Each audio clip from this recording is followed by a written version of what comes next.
پچھلے دنوں مجھے 2 جنازوں میں شریک ہونے کا اتفاق ہوا۔ پہلا جنازہ ایک صاحب حیثیت شخص کا تھا۔ اللہ تعالیٰ نے انہیں زندگی میں مادی اعتبار سے غیر معمولی کامیابیاں عطا فرمائی تھیں۔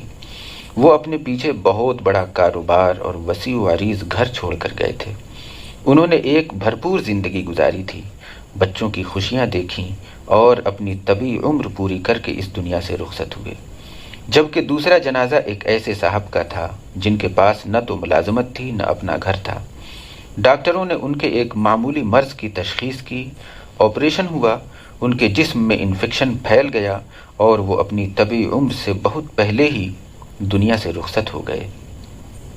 یہ محض میرے جاننے والے 2 افراد نہیں ہیں، بلکہ یہ 2 کردار ہیں جو آزمائش کی اس دنیا میں اللہ تعالیٰ نے انسانوں کو تفویض کیے ہیں۔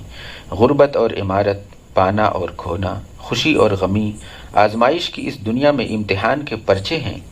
اس آزمائش میں انسان کی کامیابی اور ناکامی کا انحصار اس بات پر ہے کہ اس نے اچھے برے حالات پیش آنے پر کیا رویہ اختیار کیا، اس نے اللہ کے بندوں کے حقوق اور اللہ کے حقوق کس حد تک پورے کیے، اس نے حق، انصاف اور احسان کا رویہ اختیار کیا یا ظلم کا، جہالت کا اور تعصب کا راستہ اختیار کیا۔ اللہ تعالیٰ کے نزدیک کسی شخص کی کامیابی اور ناکامی کا انحصار اس پر نہیں ہے کہ دنیا میں اس نے کیا کمایا، اس کا فیصلہ اللہ خود کرتا ہے۔ وہ انسان کی مادی دنیا اس کے جسم کی طرح خود تخلیق کرتا ہے اور وہی طے کرتا ہے کہ دنیا میں اسے کس قسم کے حالات سے گزرنا ہے۔ البتہ ایمان اور اخلاق کی دنیا انسان کو خود تشکیل دینا ہوتی ہے۔ یہی وہ روحانی دنیا ہے جو کل قیامت کے دن ابد تک باقی رہنے والی ایک مادی دنیا میں بدل جائے گی۔ انسان جب اس دنیا سے رخصت ہوتا ہے تو پیدائش کے وقت کی طرح ایک دفعہ پھر غربت و عمارت کے سارے فرق مٹ جاتے ہیں۔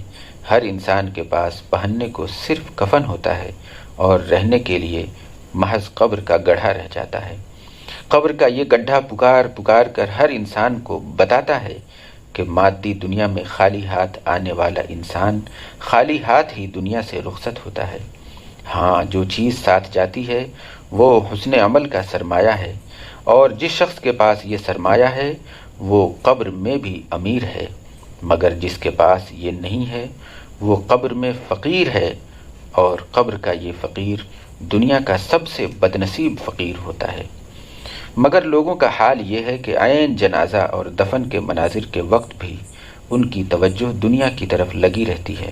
کوئی میت کے حالات پر گفتگو کرتا ہے، کوئی سیاست کو موضوع بحث بناتا ہے، کسی کو قبرستان میں بھی امریکی سازشیں یاد آ جاتی ہیں، اور کوئی قبرستان کی حالت زار کا رونے لگتا ہے۔ بہت سے لوگوں کو یہ عزیزوں اور رشتہ داروں سے ملنے کا نادر موقع ہوتا ہے، اور وہ ایک دوسرے کے کاروباری حالات اور خاندانی معاملات پر گفتگو شروع کر دیتے ہیں۔ جو لوگ بہت زیادہ بولتے ہیں وہ سنتے نہیں ہیں، ورنہ اگر سننے والے کان ہوں تو اس وقت وہ قبر کی پکار کو ضرور سنتے، جو چیخ چیخ کر لوگوں کو بتاتی ہے کہ اے غفلت میں پڑنے والے لوگوں، میرے پاس آئے ہو تو لمحہ بھر کے لیے ہی صحیح اس دنیا کو چھوڑ کر اس دنیا کو یاد کر لو۔ میں آخرت کا دروازہ ہوں، یہ دروازہ آج تمہارے بھائی کے لیے کھلا ہے اور بہت جلد یہ تمہارے لیے کھول دیا جائے گا۔